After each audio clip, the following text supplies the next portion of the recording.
He threw her out with nothing but the clothes on her back, convinced she was the anchor dragging him down. Brian Thorne had everything: the billions, the empire, and the younger, fiery mistress on his arm.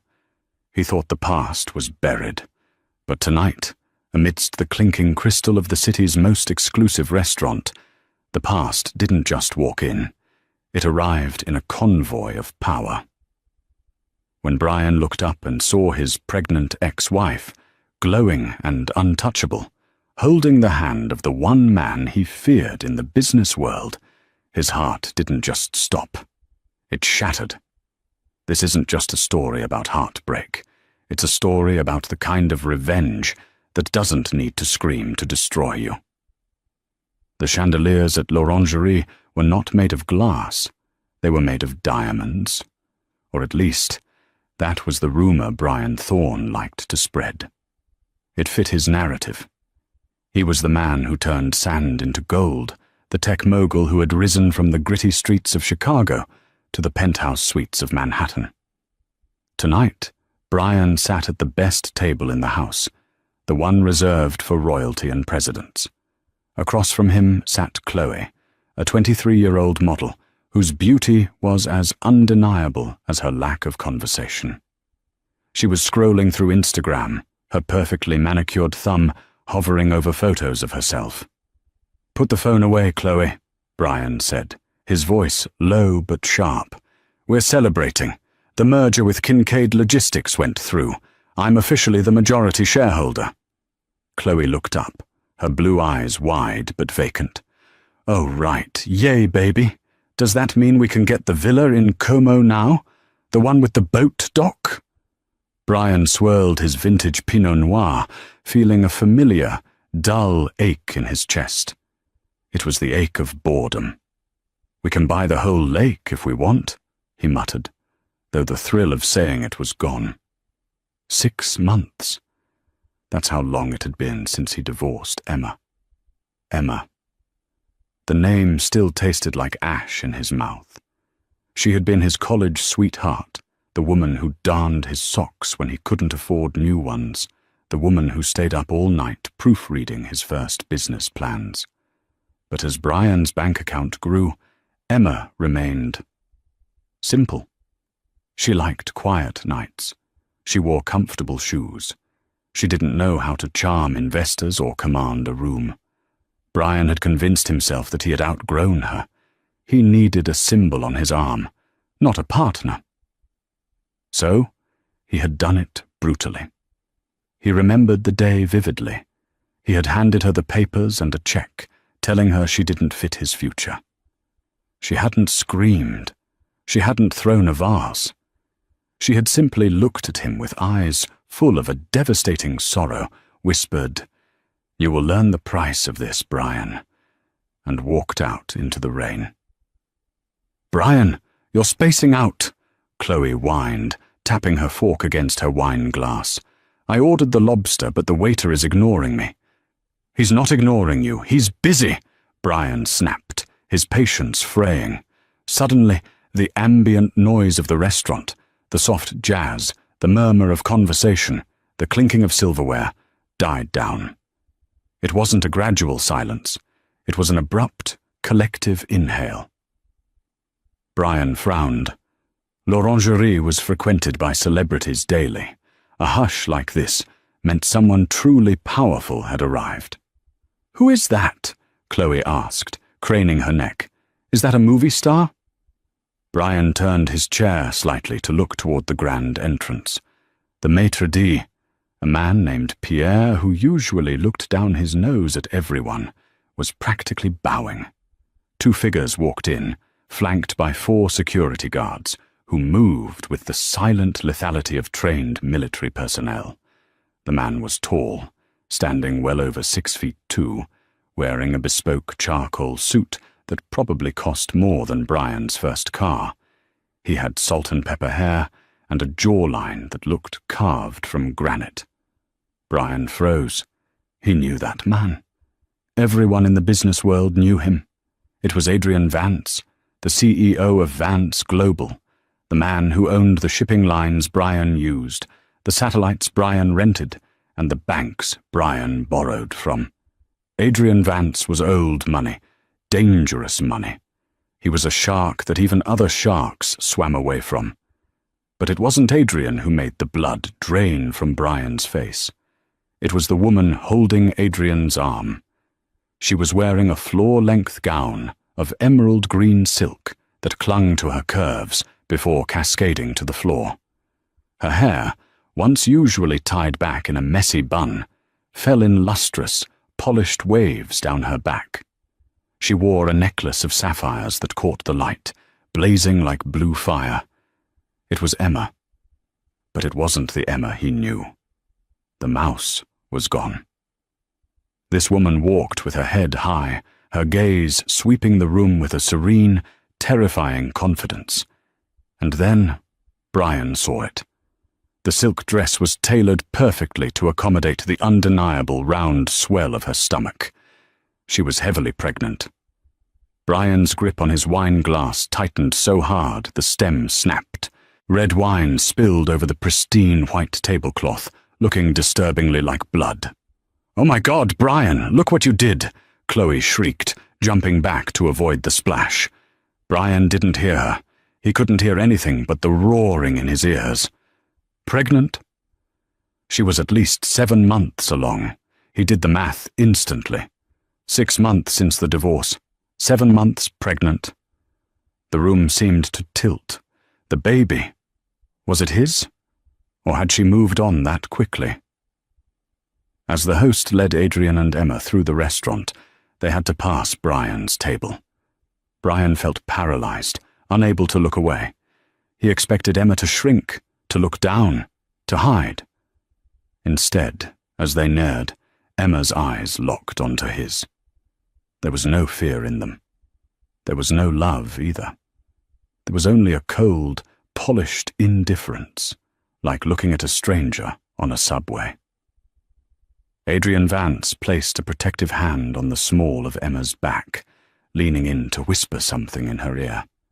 Emma laughed, a genuine musical sound that Brian hadn't heard in years.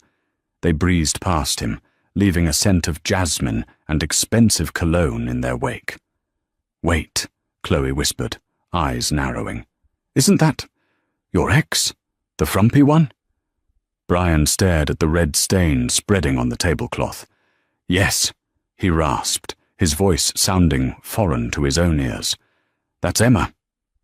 The waiter rushed over to clean the spill, apologizing profusely, as if it were his fault Brian had lost his composure. Brian waved him away irritably, his appetite completely gone. "I don't get it," Chloe said, picking at her bread. "You said she was broke. You said she was nobody. Why is she with him? That's Adrian Vance. My dad says Adrian Vance could buy this city if he wanted to." "I don't know, Chloe," Brian snapped, loud enough that a nearby couple glanced over. He lowered his voice, his fists clenching under the table. "I don't know."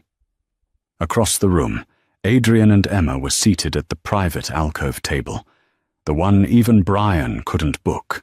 It offered a panoramic view of the skyline, but enough privacy to be discreet. Brian watched them like a hawk. He saw Adrian pull out Emma's chair. He saw the way the waitstaff hovered around them, treating Emma like a queen. But what ate at him the most was the way Adrian looked at her. It wasn't the look of a man with a trophy mistress. It was a look of total adoration, and the way his hand rested gently on her stomach when he sat down. That gesture felt possessive, protective, paternal. Is it his child? Brian's mind raced. Impossible. We were together 7 months ago. It has to be mine. But she never told me. A sudden surge of entitlement washed over him. If that was his heir, he had a right to know. He was Brian Thorne. He didn't get kept in the dark. "I'm going to the bathroom," Brian lied, standing up abruptly. "Don't take long," Chloe pouted. "I want dessert." Brian ignored her and walked across the dining room. He didn't go to the restroom. He walked straight toward the alcove. His heart was hammering against his ribs, a mix of anger and a strange, sudden desperation he hadn't expected to feel. As he approached, two large men in suits stepped out of the shadows, blocking his path. "Step aside," Brian demanded, trying to summon his CEO authority. "I'm an acquaintance." "Mr. Vance is not accepting visitors," one of the guards said, his voice flat and bored. "Let him through, Marcus," a deep voice called out from the table. The guards parted. Brian stepped into the alcove. Emma didn't even look up from her menu. She looked radiant, her skin glowing with pregnancy hormones, her cheeks flushed. She looked healthier and more beautiful than she ever had during their marriage. "Emma," Brian said, his voice tight. She slowly lowered the menu. Her hazel eyes met his, cool and detached. "Hello, Brian. I wondered how long it would take you to storm over here." "You're pregnant," he blurted out. "Observant as always," she replied, her tone dry. "Is it—" Brian glanced at Adrian, who was watching him with an amused, predatory smile, sipping his scotch.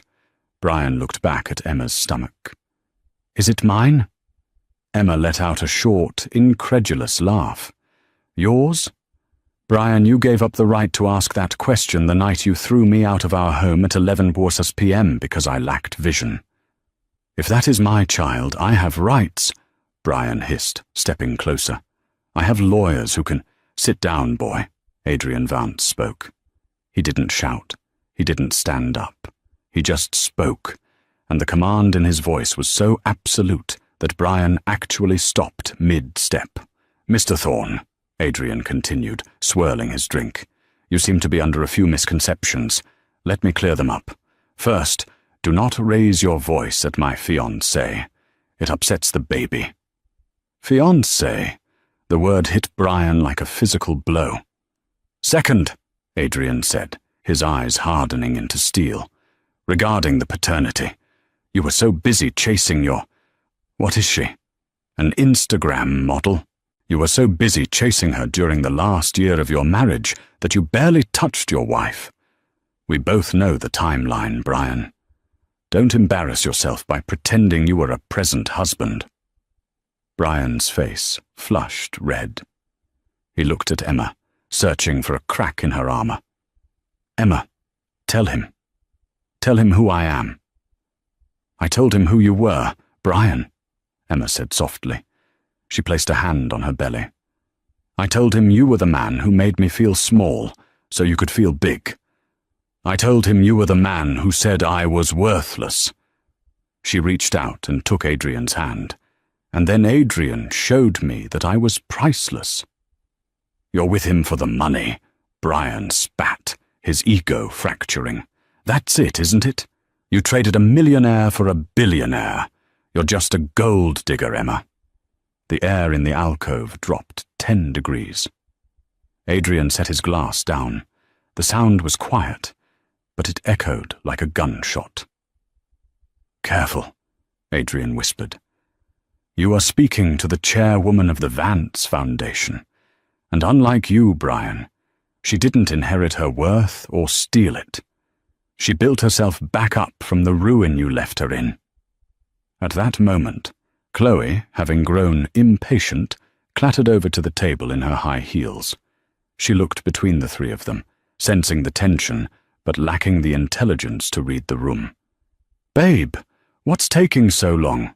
Chloe whined, grabbing Brian's arm. She looked at Emma and sneered. "Oh, it's you.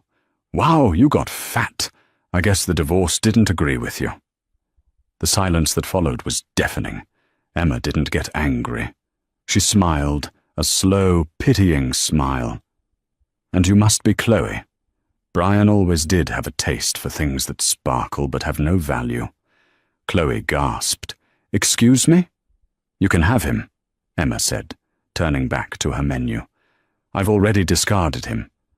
But a word of advice, dear. Check the prenup. Brian is very protective of his pennies." Adrian chuckled darkly. "Get them out of here, Marcus. They're ruining my appetite." The security guard stepped forward, their bulk imposing. "This isn't over, Emma," Brian snarled as the guards ushered him back. "You can't hide my child from me. I will destroy you in court." Adrian Vance stood up then. He towered over Brian. He leaned down, his voice a low rumble near Brian's ear. "If you try to sue her, if you try to harass her, if you even look in her direction again, I won't just sue you, Brian. I will buy your company, strip it for parts, and leave you with nothing but that cheap suit on your back. Do not test me." Brian retreated. He had no choice. He walked back to his table, Chloe chirping in his ear about how rude they were. But Brian couldn't hear her. He sat down, staring at the empty chair where his future should have been. He looked at Emma, laughing with a billionaire, carrying a child that might be the heir to 2 empires. And for the first time in his life, Brian Thorne felt small, but the night was far from over. As Brian signaled for the check, desperate to escape, he saw a man in a grey suit approach Adrian's table. It was a process server. Brian paused. Was Adrian being served? No. The man walked past Adrian and headed straight for Brian's table. "Brian Thorne?" the man asked. "Yes." "You've been served," the man said, dropping a thick envelope on the table right next to the wine stain. Brian tore it open, his hands shaking. It wasn't a lawsuit from Adrian. It was a lawsuit from Emma. Plaintiff, Emma Vance Cross. Subject, intellectual property theft regarding the Thorne algorithmic model. Brian's blood ran cold. The algorithm, the code that had made him his first billion. The code he claimed he wrote, the code Emma had written for him in their college dorm room 10 years ago. She wasn't just back for revenge. She was back for everything. The morning sun hit the glass walls of Brian Thorne's corner office, but it brought no warmth. The air inside was freezing, conditioned to a sterile chill that matched the mood of the 3 men sitting around the mahogany conference table. Brian sat with his head in his hands. Opposite him was Marcus Sterling, his chief legal counsel, a man who usually cost $500 an hour to look bored, but today looked genuinely terrified. "Tell me this is a joke, Sterling," Brian muttered, sliding the lawsuit across the table. "She was a literature major. She proofread my emails. She didn't write the damn code." Sterling adjusted his glasses, sweat beading on his forehead. "Brian, we've had the forensic IT team look at the source code of the Thorne algorithmic model, the foundation of your entire platform. They found something buried in the kernel. Hidden metadata." "And?" Brian snapped. Sterling tapped a key on his laptop, projecting an image onto the wall screen. It was a string of complex code, but hidden within the syntax were comments, notes written by the programmer. For Brian. "So you can finally sleep tonight. Love, E." Brian stared at the screen. The memory hit him like a physical blow. It was 7 years ago. He had been on the verge of failing his finals, his code crashing every time he ran it. He had passed out from exhaustion on their futon. When he woke up, the code was fixed. Emma had been sitting there with a cup of coffee, smiling tiredly. She said she fiddled with it. He had assumed she just fixed a typo. He hadn't realized she had rewritten the entire architecture. "It gets worse," Sterling said, his voice dropping. "The lawsuit claims that the copyright for this specific architecture was registered by her under a pseudonym, Ghostwriter, 3 days before you launched. She owns the IP, Brian, and she's filing for an immediate injunction to shut down your servers until a settlement is reached." "Shut us down?" Brian stood up, knocking his chair over. "If the servers go down for an hour, our stock drops 10%. If they go down indefinitely, Thorne Tech is bankrupt within a week." "Then you need to settle," Sterling said grimly. "Give her whatever she wants. Money, shares, an apology. Because if this goes to court, She has the digital receipts, and she has Adrian Vance's legal team behind her. They will bury us. Brian walked to the window, looking out at the city he thought he owned. His phone buzzed. It was Chloe. Text. Babe, my credit card got declined at Gucci. Fix it ASAP. People are staring. Brian threw the phone against the wall. It shattered. He couldn't lose his company. He was Brian Thorne. He was a genius. He wasn't a fraud who rode his wife's coattails. Where is she? Brian asked, turning back to Sterling. She's hosting the Silver Gala tonight at the Metropolitan Museum, Sterling replied. It's a fundraiser for single mothers. Tickets are $20,000 a plate. Get me a ticket, Brian ordered. Brian, if you approach her, violates the restraining order. I said get me a ticket, Brian roared. I'm not going to harass her. I'm going to remind her that she loved me once.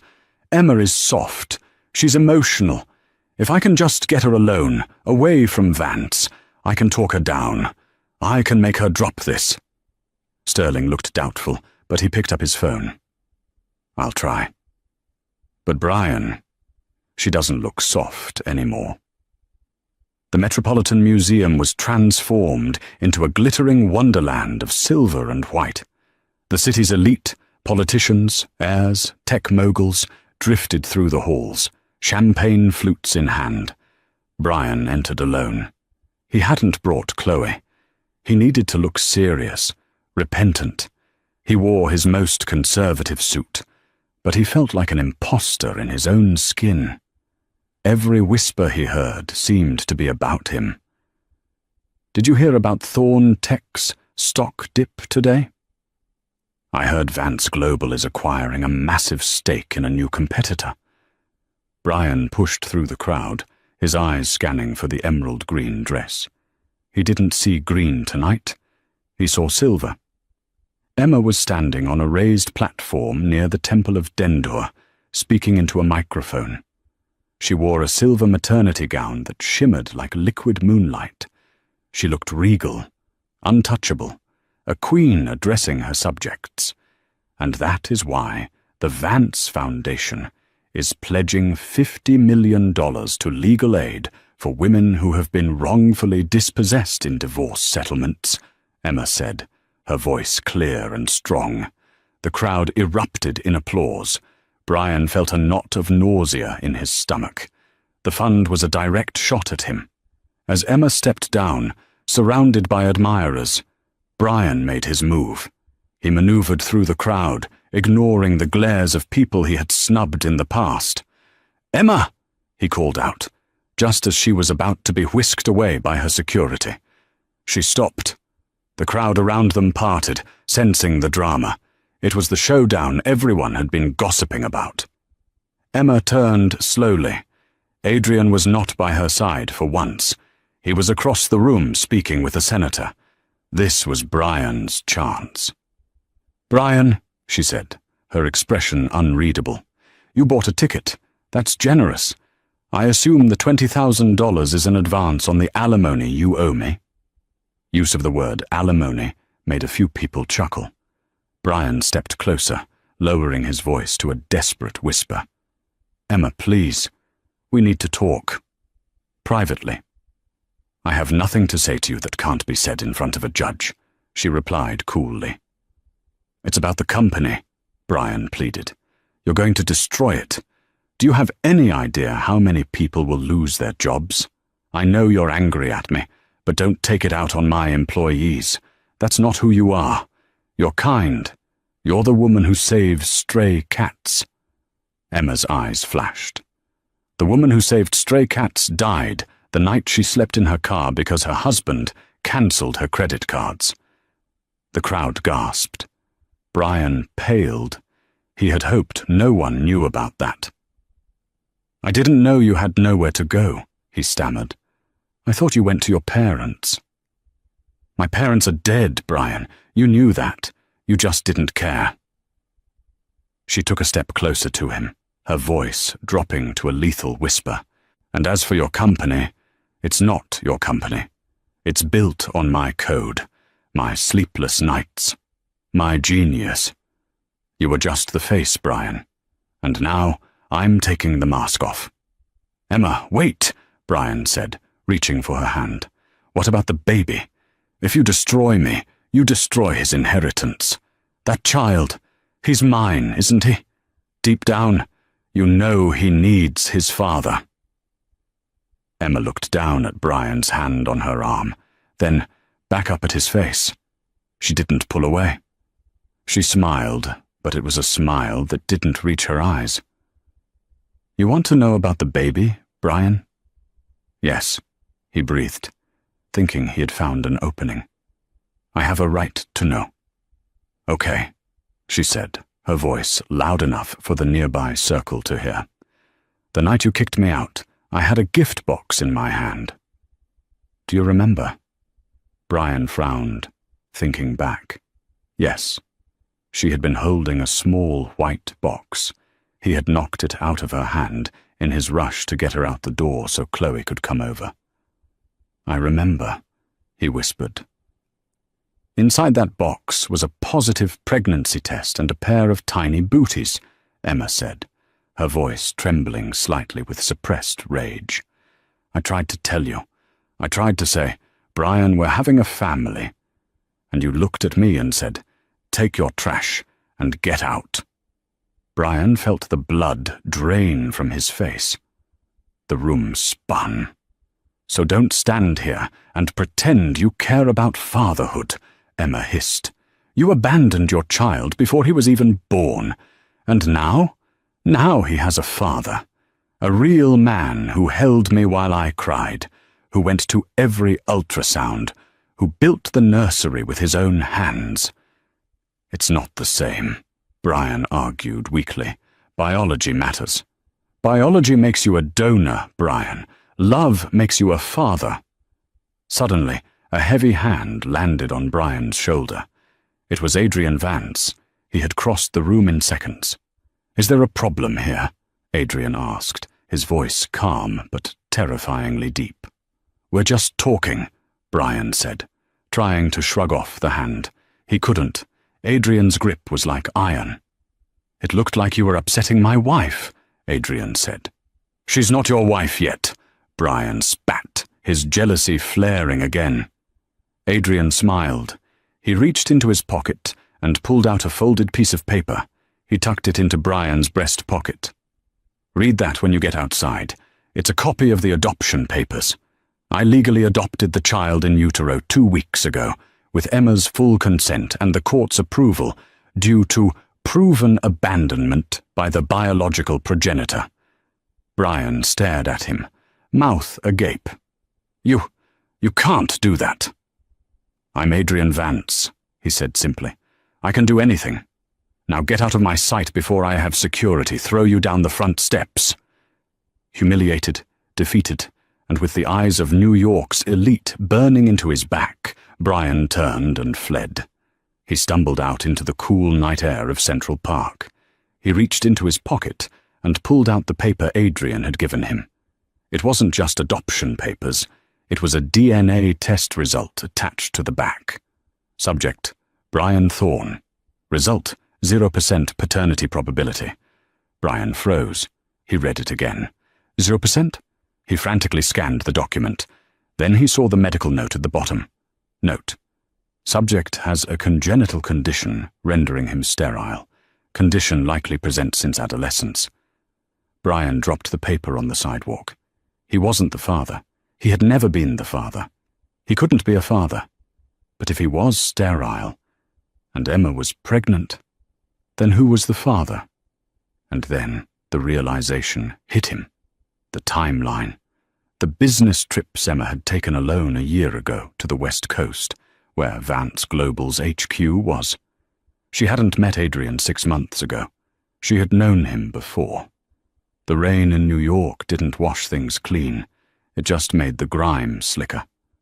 Brian stood on the sidewalk outside the specialized fertility clinic on the Upper East Side, the heavy oak door closing behind him, with a finality that echoed in his bones. He had gone there demanding answers, threatening to sue the clinic for malpractice, screaming that the DNA test Adrian gave him was a forgery.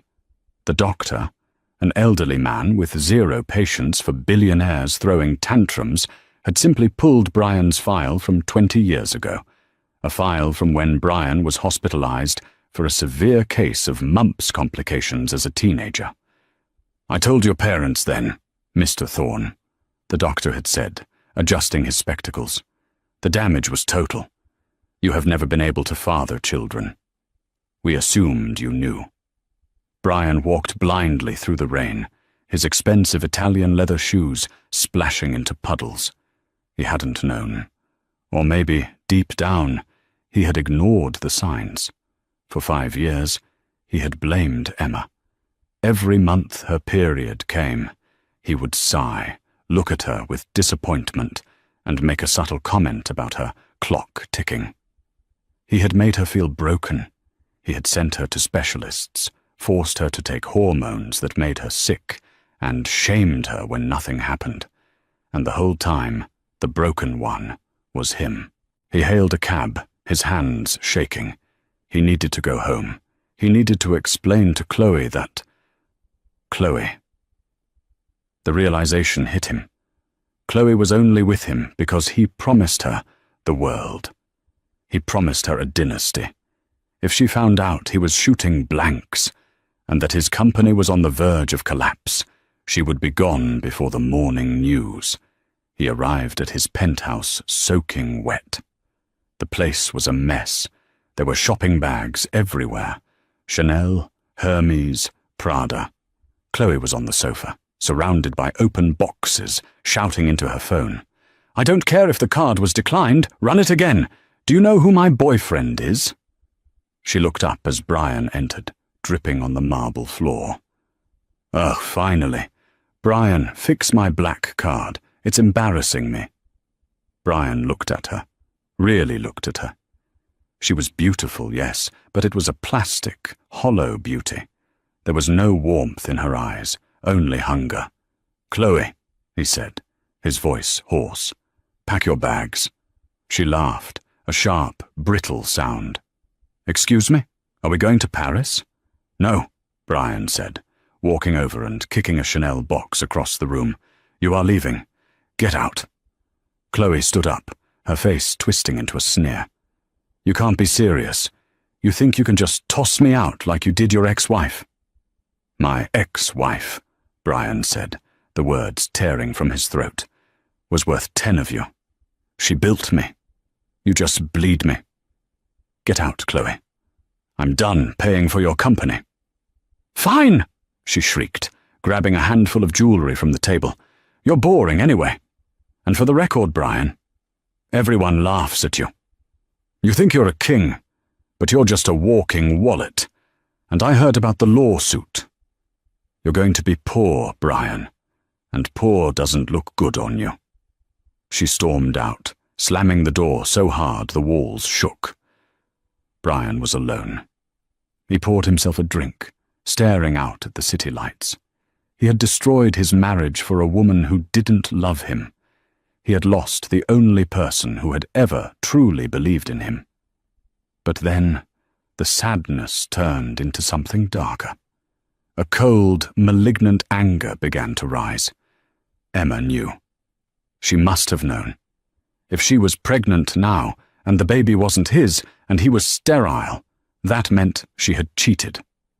The timeline nagged at him. Divorced 6 months. Pregnant 7 months. She had slept with someone while they were still married. Brian laughed, a low, manic sound. The Saint Emma. The woman who pretended to be so perfect. She was an adulteress. He grabbed his phone. He dialed a number he hadn't used in years, a slimy tabloid journalist named Barry who owed him a favor. "Barry," Brian said, his voice smooth and dangerous. "I have a scoop for you. The real story behind the Adrian Vance and Emma Cross romance. How the billionaire stole another man's wife, and how Saint Emma was carrying a bastard child while still sleeping in her husband's bed." "That's dynamite, Brian," Barry said, practically salivating. "But can you prove the timeline? The baby is the proof, Brian lied. "Run it. Burn her reputation to the ground. If she wants to sue me for my company, I'll make sure she's too ashamed to show her face in court." Brian hung up. He felt a twisted sense of victory. If he was going down, he was taking everyone with him. The headline the next morning was brutal. Billionaire's baby scandal. Did Adrian Vance steal his pregnant mistress from a heartbroken husband? The article painted Brian as the victim, a hard-working husband blindsided by a cheating wife who seduced a richer man to climb the social ladder. It insinuated that the baby was a product of an illicit affair carried out in Brian's own home. Brian sat in his office, watching the social media storm. The public opinion was shifting. People were calling Emma a gold digger. They were questioning Adrian's integrity. "This will force a settlement," Brian told Marcus Sterling, who looked ashen-faced. "They'll drop the lawsuit to make the bad press go away." "Brian," Sterling said, looking at his tablet, "you need to see this. Vance Global just called a press conference. They're streaming live." Brian spun his chair to the giant screen on the wall. There was Adrian Vance, standing at a podium. He didn't look rattled. He didn't look angry. He looked like an executioner. Next to him stood Emma. She wasn't hiding. She looked straight into the camera, her expression fierce. "This morning," Adrian began, his voice rumbling through the speakers, "a desperate man tried to use the media to bully a pregnant woman. Brian Thorne has accused my fiancée of infidelity. He has accused me of breaking up a happy home." Adrian paused, then looked directly into the lens. "We anticipated this, because liars always assume everyone else is lying." Adrian stepped aside, and Emma took the microphone. "I did not cheat on Brian Thorne," she said clearly. "I was a faithful wife for 7 years. I supported him when we had nothing. I wrote the code that made him a billionaire while he slept." She held up a document. "This is a medical report from the Mayo Clinic, dated 8 months ago, 1 month before Brian divorced me. It confirms that I underwent a singular round of IVF treatment using a donor." Brian froze. "IVF?" "I did this," Emma continued, her voice wavering slightly, "because my husband was desperate for an heir, but refused to see a doctor himself. I wanted to surprise him. I wanted to give him the family he claimed he wanted.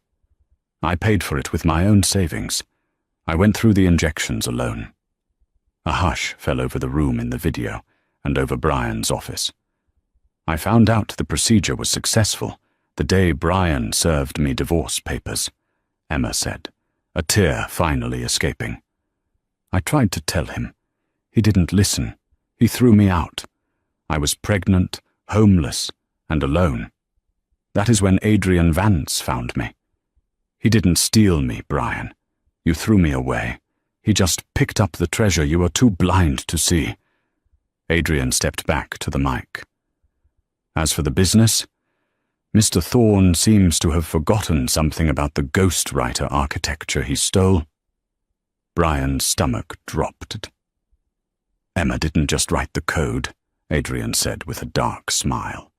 "She protected it. There is a fail-safe embedded in the kernel, a kill switch.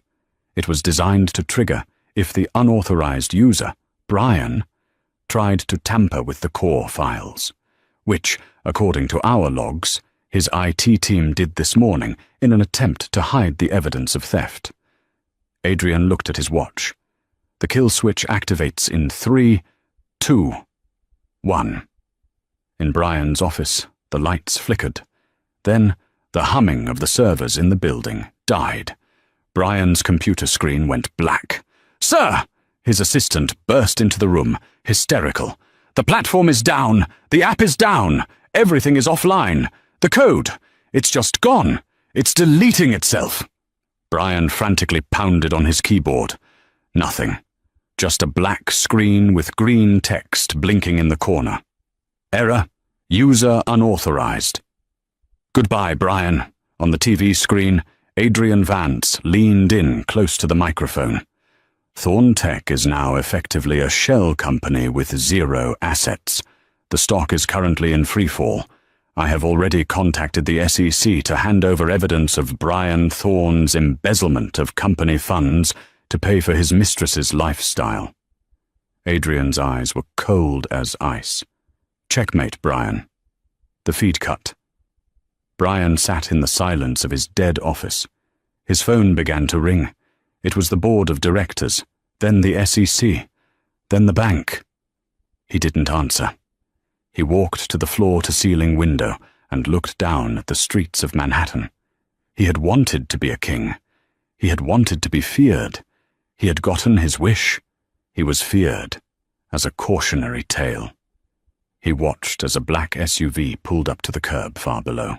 He saw a tiny figure in a green coat get into the car, helped by a tall man. Even from this distance, he could see the care in the man's gesture. Emma. She had won. She hadn't just defeated him. She had erased him. Brian sank to the floor, the silence of the empty office pressing in on him like a physical weight. He reached into his pocket and pulled out the old crumpled photo he had kept in his wallet for years, a photo of him and Emma in their college dorm, eating pizza on the floor, laughing. They had been poor, but he had looked happy.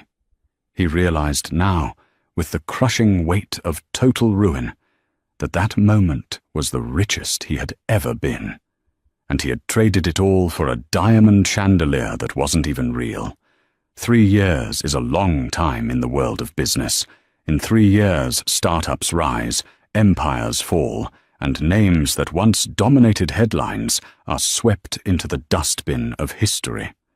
But for Brian Thorn, 3 years felt like 3 centuries.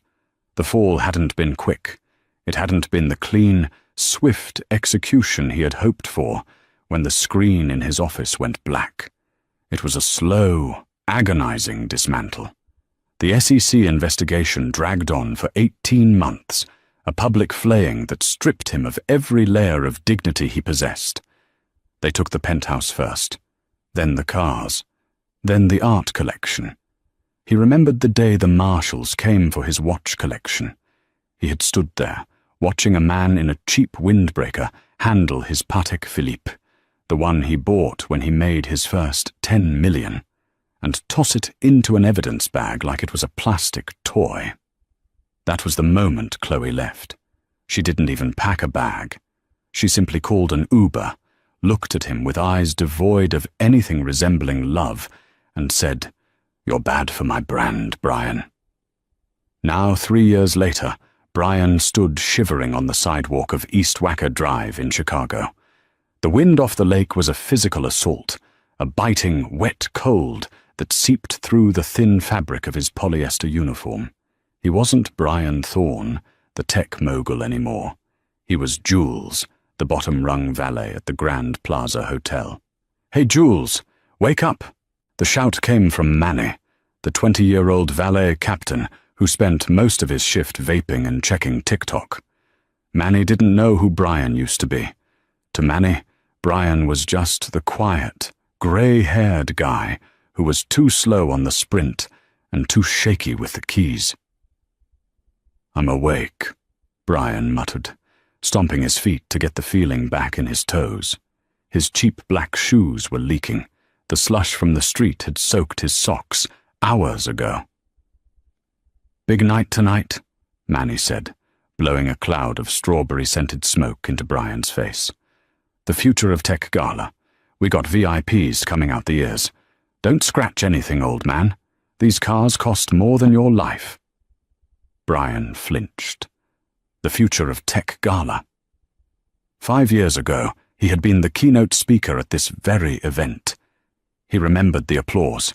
He remembered the feeling of the spotlight, hot and blinding, as he pontificated about vision and disruption. He remembered Emma sitting in the front row, her hands folded over her lap, looking at him with a pride he hadn't deserved. She had worn a simple blue dress that night because he had told her the designer gown she wanted was too flashy. Tonight, he wasn't the keynote. He was the help. The doors of the hotel swung open, spilling golden light and the sound of jazz onto the snowy pavement. The scent of expensive perfume and roasted meats wafted out, a cruel reminder of the hunger gnawing at Brian's stomach. He had skipped lunch to save $5 for the electric bill. The guests began to filter out. Brian recognized faces. There was Marcus Sterling, his old lawyer, laughing with a new client. Sterling looked right through Brian as he handed over a ticket stub for a Mercedes. Brian took the ticket, his head bowed low, the brim of his cap hiding his eyes. He fetched the car, accepted a $2 tip without a word, and watched Sterling drive away. It was a special kind of hell, being invisible in a world where you used to be a god. "Heads up," Manny hissed, straightening his jacket. "We got a whale coming in. Private driver, blacked out Escalade. That's the Vance detail." Vance. The name hit Brian like a taser. His breath hitched in his throat. He wanted to run. He wanted to fake a heart attack, retreat into the break room, dissolve into the concrete. Anything but be here. But he couldn't move. His feet were frozen to the pavement, rooted by a mixture of terror and a sick, masochistic curiosity. The massive black SUV pulled up to the curb, flanked by 2 security vehicles. It didn't look like a car, it looked like a fortress on wheels. The engine hummed with a low, powerful vibration that rattled Brian's teeth. "Jules, get the door!" Manny barked, busy flirting with a socialite in a fur coat. Brian stepped forward. His hands were trembling so badly he had to clasp them behind his back for a moment to steady them. He approached the rear passenger door. He saw his own reflection in the tinted glass, a gaunt, hollow-cheeked man with grey stubble and eyes that looked haunted. He looked 20 years older than 35. He reached out and pulled the heavy handle. The door swung open, and warmth spilled out. The smell of leather, cedar wood, and jasmine. The first thing he saw was a shoe, a polished, handmade Italian Oxford. Adrian Vance stepped out. Time had been kind to Adrian. If anything, the years had only added to his presence. He was broader, his salt and pepper hair cut in a sharp, military style. He moved with the easy grace of a man who owned the ground he walked on. He didn't look at the valet. He turned back to the car, extending a hand. "Careful, love. It's icy." A hand took his. It was a hand Brian knew better than his own. He knew the shape of the fingers, the curve of the wrist. He knew how that hand felt when it smoothed his hair back when he was sick. He knew how it felt when it scrubbed dishes in their first tiny apartment. Emma stepped out.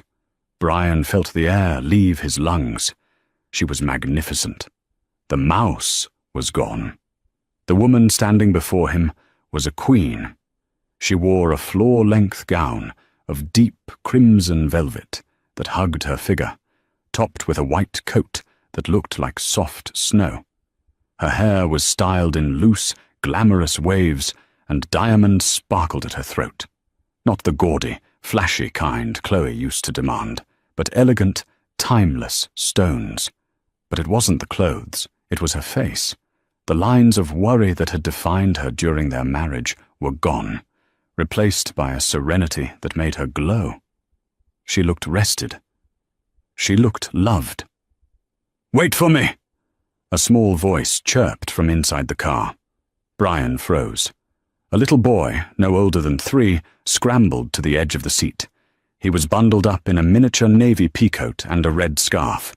He had dark, curly hair and bright, inquisitive eyes that scanned the world with wonder. Adrian laughed, a deep, booming sound that Brian had never heard directed at him. "We didn't forget you, Leo. Come here, champ."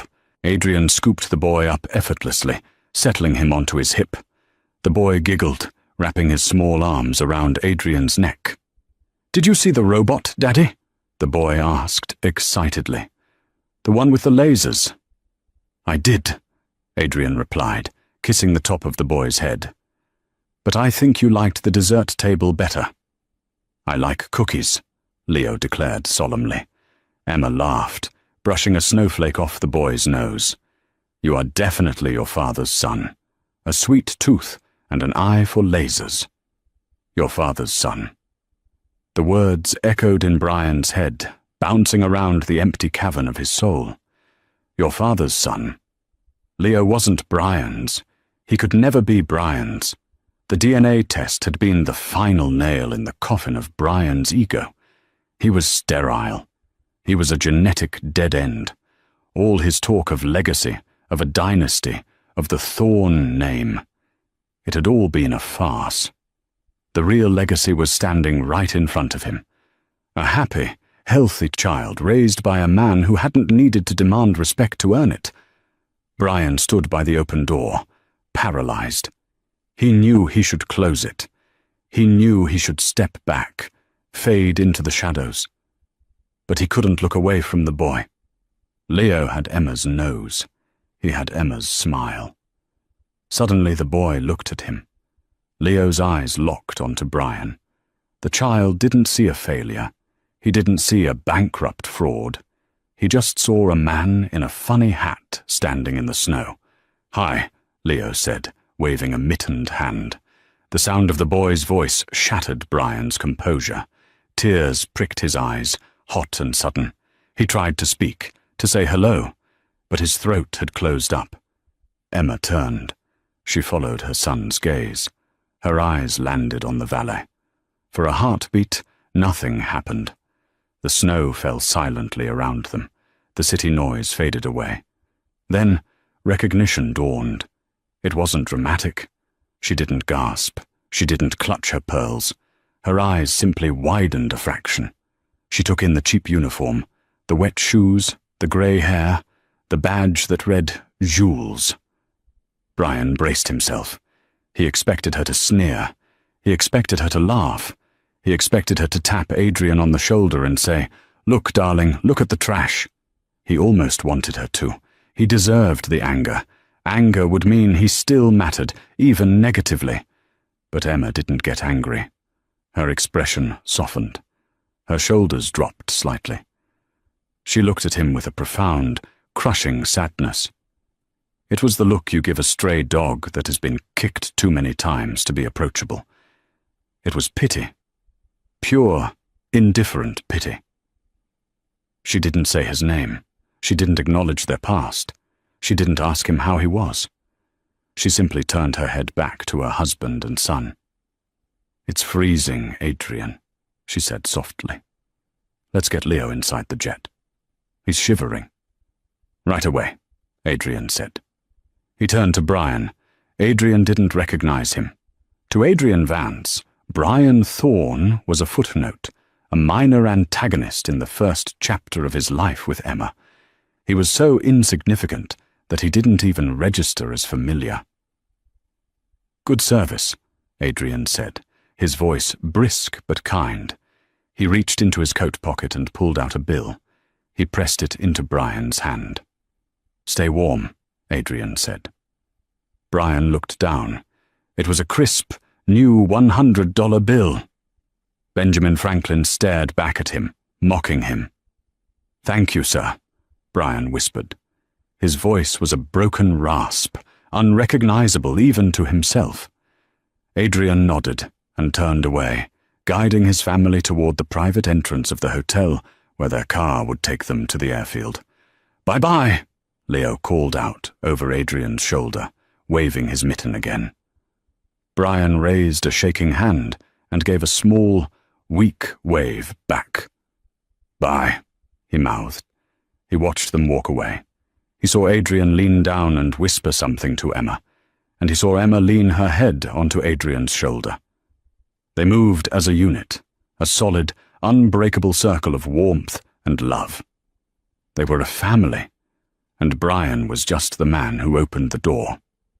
As the heavy glass doors of the hotel closed behind them, cutting off the view, the silence of the street rushed back in. The wind howled, whipping around the corner of the building. Brian looked at the $100 bill in his hand. In his old life, he would have used this to light a cigar. He would have tipped a waitress this much just for bringing him water. He would have laughed at the insignificance of it. Now this piece of paper was the difference between eating and starving. It was the difference between heat and freezing. He gripped the bill tightly, his knuckles turning white. A sob built in his chest, a jagged, painful thing that he couldn't suppress. He leaned back against the cold stone of the hotel wall, sliding down until he was crouching on the wet pavement. He had spent his life building a fortress of money to keep people out, thinking that made him strong. He had treated people like assets, liabilities, and commodities. He had thrown away the only woman who had ever loved him for free, all because he wanted a reflection that looked better in a magazine. He had wanted to be a king. And now he knew the truth. Kings are just men in costumes. The real power wasn't in the crown. It was in the hand you held when the snow started to fall. Emma had found a hand to hold. Brian had nothing but his hands in his pockets. "Yo, Jules!" Manny shouted from the booth, oblivious to the wreckage of the man on the ground. "Stop counting your tips. We got a Corolla pulling up. Move it!" Brian wiped his face with the rough sleeve of his jacket. He took a deep, shuddering breath. The cold air burned his lungs, grounding him. "Coming," he croaked. He stood up. He smoothed his cheap, oversized jacket. He put the $100 bill, his ex-wife's husband's charity, into his pocket next to his bus pass. He walked toward the battered Corolla, pulling up to the curb. He opened the door, forced a smile onto his face, and bowed his head. "Welcome to the Grand Plaza," Brian whispered. "How can I help you?" And that, my friends, is the cold, quiet end of Brian Thorne. There were no explosions, no jailhouse brawls, just the slow, freezing realization that he was the architect of his own misery. He spent a lifetime chasing value, but never understood worth. He threw away a diamond because he wanted glitter, and by the time he realized his mistake, the diamond was part of someone else's crown. It's a brutal lesson in karma. Sometimes the punishment isn't what happens to you, but what doesn't happen to you. Brian didn't get the family, the love, or the legacy. He just got the tip. I want to hear from you in the comments. That look Emma gave him. The pity. Do you think that was worse than if she had screamed at him? Is indifference the ultimate revenge? And if you were Emma, would you have said something to him? Or did she do the right thing by walking away? Let's get a debate going down below. If this story gave you chills, please hit that like button. It helps the YouTube algorithm share these stories with more people. Don't forget to subscribe and turn on notifications so you never miss a drama. Thanks for watching, and remember, be careful who you step on while climbing the ladder, because you might have to look them in the eye on your way down.